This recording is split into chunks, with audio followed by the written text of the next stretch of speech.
महात्मा गांधी की पुण्यतिथि पर राहुल गांधी ने भी ट्वीट किया है।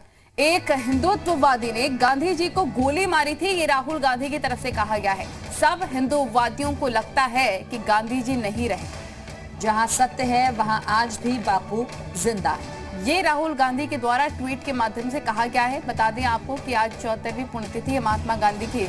इस अवसर पर जहां पर 11:30 बजे मन की बात पे हम करेंगे, 11 बजे श्रद्धांजलि देंगे, वहीं राहुल गांधी की तरफ से ये एक तरह से वार किया गया है।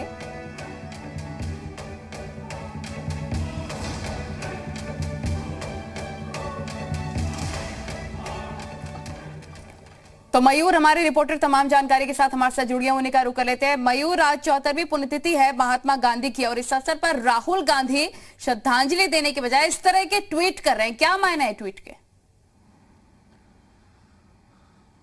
बिल्कुल, देखिए महात्मा गांधी जी की पुण्यतिथि है और ऐसे में भी राहुल गांधी जो है वो पॉलिटिक्स करने से नहीं चूक रहे हैं। जहां एक तरफ मुख्यमंत्री योगी आदित्यनाथ ने भी ट्वीट किया है, उनको श्रद्धांजलि दी है, तो राहुल गांधी भी ट्वीट करके श्रद्धांजलि ही दे सकते थे। लेकिन उनका कहना है हिंदू और हिंदुत्ववादी दोनों में वो कंपैरिजन कर रहे हैं और उसको डिफरेंशिएट करने की कोशिश कर रहे हैं। उनका कहना है कि असली हिंदू जो है वो हम है, जो 100 करोड़ हिंदू जो है भारत में, उनकी पहचान हम रखते हैं, और हिंदुत्ववादी वो है भारतीय जनता पार्टी। यानी कि जो हिंदुत्ववादी सोच के लोग हैं वो हिंदू से अलग हैं। और एक हिंदुत्ववादी जो कि गोडसे ने महात्मा गांधी को गोली मारी थी, और हिंदुत्ववादियों को लगता है कि महात्मा गांधी इस दुनिया में नहीं रहे लेकिन वो आज भी जिंदा है। तो ये जो तर्क है राहुल गांधी का, इसको समझने की कोशिश लोग कर रहे हैं, लेकिन ये बात समझ में नहीं आ रही जनता को कि आखिर राहुल गांधी कहना क्या चाहते हैं। और ऐसे मौके पे जब वो सिर्फ उनको श्रद्धांजलि दे सकते थे, उस पर भी पॉलिटिक्स करना क्या जरूरी था क्या?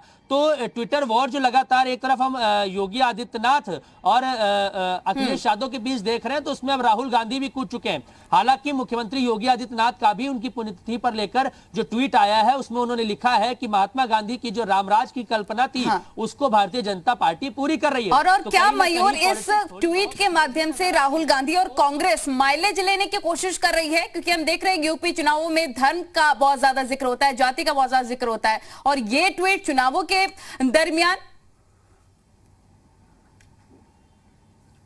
बिल्कुल, देखिए जब उत्तर प्रदेश में चुनाव हो और बात हिंदू मुस्लिम जाति और धर्म तक ना पहुंच जाए, ऐसा शायद बहुत ही कम देखा गया है। लेकिन राहुल गांधी ने जो बात कही है हिंदुत्ववादी की, तो बहुत लोग तो इसके मायने ही नहीं समझ पाएंगे कि राहुल गांधी असल में कहना क्या चाहते हैं। और जरूर भारतीय जनता पार्टी इस पर पलटवार करेगी और अब वो इस पर लेकर आएगी कि ये हिंदुओं को ऐसा कह रहे हैं। तो कहीं ना कहीं राहुल गांधी ने जो ट्वीट किया है वो कहीं अपने ट्वीट पर ही ना फंस जाए, फिर उसके बाद उनको ये सफाई देनी पड़ेगी। हिंदू और हिंदुत्व को लेकर बीच बीच में लड़ाई होती रही है सियासतदानों में, और जाहिर तौर पर जब ये ट्वीट आया है इस बीच राहुल गांधी का, तो इस पर आगे भी हम बयानबाजी देखेंगे और सवाल उठने लाजमी है इस पर।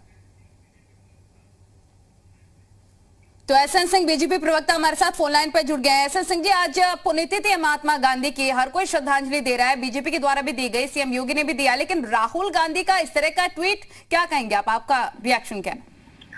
देखिए, राहुल गांधी जी की विचारधारा ही हिंदू विरोधी है। आप देखिए 26/11 की घटना हो रही है और कसाब एक आतंकवादी है, पकड़ा जाता है, और इनके पार्टी के नेता दिग्विजय सिंह कहते हैं कि इसमें आरएसएस का हाथ है। हिंदू विरोधी इनकी नीति इससे भी दर्शाती है कि मंदिर में पूजा करने अगर हिंदू नहीं जाएंगे तो वो कहाँ जाएंगे। वहां अगर जाते हैं तो ये कहते हैं कि हिंदू लड़के वहां लड़की छेड़ने जाते हैं। तो ये लोग जो है आलू से सोना पैदा करने वाले लोग हैं। ये कुछ भी कह सकते हैं, बयान भी रहे, इस तरह के बयान देते रहेंगे। हमारी विचारधारा राष्ट्रवादी है, हम हिंदुओं को की प्राथमिकता देने वाले पार्टी हैं, हम एक लोकतांत्रिक पार्टी है, एक जिम्मेदार पार्टी है। और राहुल गांधी के इस तरह के बयान हम पहली बार नहीं आए।